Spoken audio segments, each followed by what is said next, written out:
HLC help line centres. POLYCET కౌన్సిలింగ్లో certificate వెరిఫికేషన్కి help line సెంటర్స్కి వెళ్లాల్సి ఉంటుంది.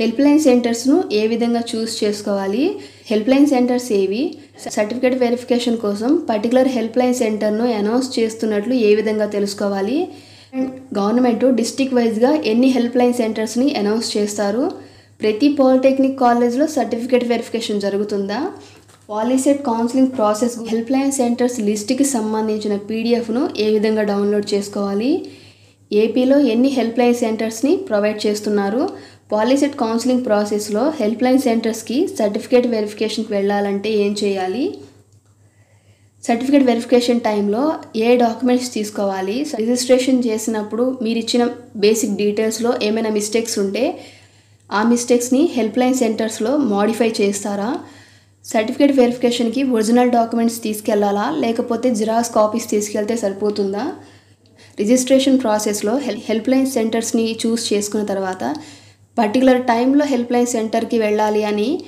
ఏ విధంగా ఇంటిమేట్ చేస్తారు, అదేవిధంగా హెల్ప్ లైన్ సెంటర్స్లో మొబైల్ నెంబర్ అండ్ మెయిల్ ఐడిని ఎందుకు వెరిఫై చేస్తారు, హెల్ప్ లైన్ సెంటర్స్లో సర్టిఫికేట్ వెరిఫికేషన్ కంప్లీట్ అయిన తర్వాత ఐసీఆర్ అని ఒక ఫామ్ ఇస్తారు, ఆ ఫామ్ ఎందుకు యూజ్ అవుతుంది, ఆ ఫామ్ని ఎక్కడ సబ్మిట్ చేయాలి, ఈ విధంగా ఓవరాల్గా హెల్ప్ లైన్ సెంటర్స్కి సంబంధించిన కంప్లీట్ డీటెయిల్స్తో ఫుల్ లెంత్ వీడియో అనేది మన ఛానల్లో ఉంటుంది. ఫుల్ లెంత్ వీడియో యొక్క లింక్ని ఇక్కడ ఇస్తున్నాను. ఈ లింక్ని క్లిక్ చేసి హెల్ప్ లైన్ సెంటర్స్కి సంబంధించిన కంప్లీట్ ఇన్ఫర్మేషన్ని మీరు తెలుసుకోవచ్చు.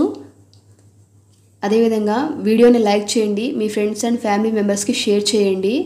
ఈ ఇన్ఫర్మేషన్ వారికి కూడా యూజ్ అవుతుంది. మీరు ఈ వీడియోని లైక్ చేయడం వల్ల మరికొందరికి ఈ ఇన్ఫర్మేషన్ యూజ్ అవుతుంది. మా రిజిస్ట్రేషన్ టైంలో ఏమైనా మిస్టేక్స్ చేసుంటే ఆ మిస్టేక్స్ని ఎప్పుడు మోడిఫై చేసుకోవాలి,